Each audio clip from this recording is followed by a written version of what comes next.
Hola, ¿qué tal? Hoy hablaremos de los algoritmos de optimización. En la ingeniería, cada proyecto presenta retos únicos que exigen soluciones específicamente adaptadas y resultados cuantificables para problemas en específico y en desarrollo. Hoy, como tal, los algoritmos de optimización se han ido convirtiendo en una herramienta fundamental para problemas de ingeniería y que brindan una gran solución a cierta cantidad de estos. Cuando hablamos de los algoritmos de optimización, estos han logrado realizar una conversión de fácil uso en desafíos técnicos que se traducen en ahorro de recursos, el aumento de la eficiencia operativa y la mejora del rendimiento global de los problemas.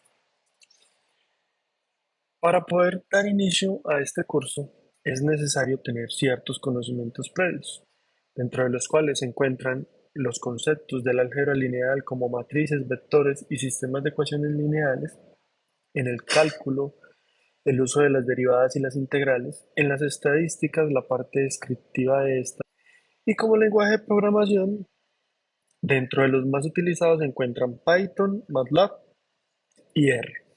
Cuando hablamos de optimización se considera que es un proceso crucial que busca hacer de forma efectiva y funcional los procesos matemáticos o computacionales bajo un requerimiento o un producto.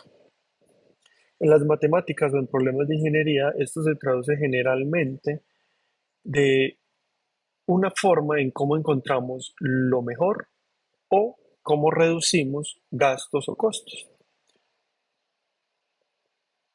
Todo esto mientras se navega en un conjunto de soluciones, una cantidad de restricciones y un espacio de búsqueda o un espacio en un área de trabajo.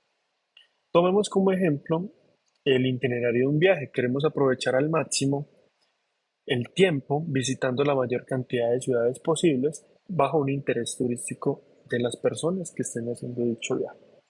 Mientras mantenemos todos en el grupo los costos para el transporte y las distancias recorridas al mínimo. Es así como la optimización nos permite, de cierta manera, guiarnos para crear un mejor plan posible que nos garantice que estamos aprovechando tanto el tiempo como el costo económico para poder cumplir las tareas o los destinos que deseemos llegar.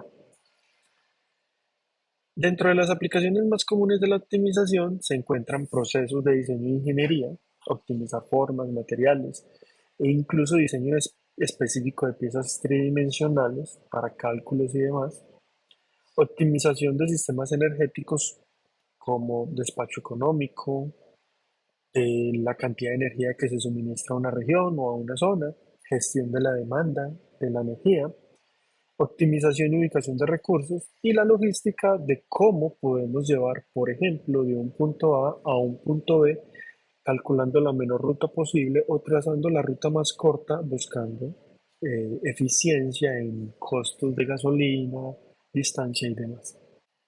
Cabe resaltar que cuando hablamos de los algoritmos de optimización, hay cuatro conceptos fundamentales a la hora de trabajar con este tipo de algoritmos. Uno es qué es la posición, qué es una función objetivo, qué son individuos o partículas y por último, qué es el espacio de búsqueda. Cuando hablamos de una posición, imaginemos que tenemos un tablero de juegos con muchas casillas y en cada casilla hay un número diferente. Lo que hace cada casilla es representar una posición.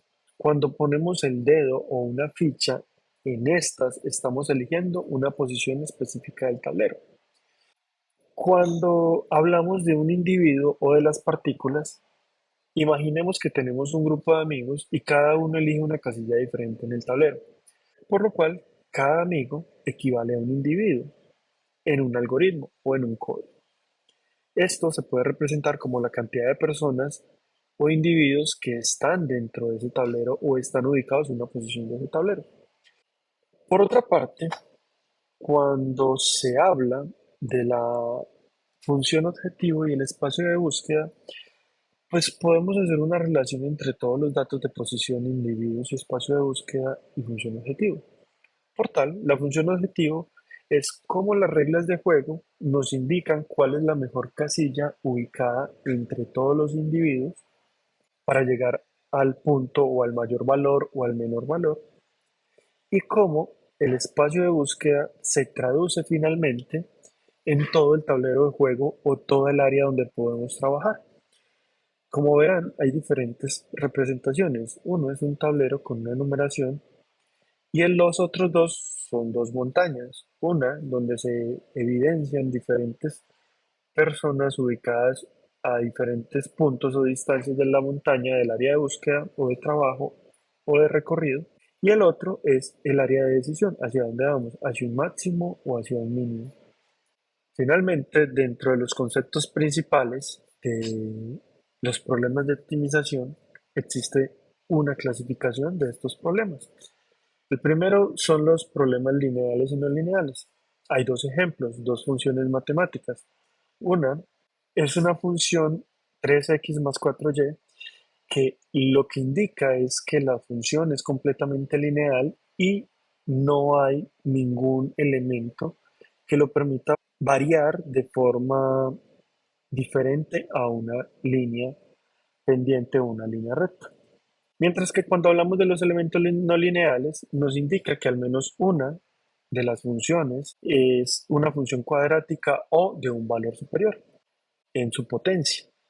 Por tal, la función f igual a x al cuadrado más y al cuadrado es una función cuadrática, lo que hace que el problema no sea lineal y pueda tomar formas diferentes, como se ve en la figura de la derecha. Cuando hablamos de funciones continuas y discretas, hablamos que una función como f igual a x al cuadrado puede tomar cualquier valor dentro de un rango específico de trabajo. Es decir, por ejemplo, un rango entre 0 y 10.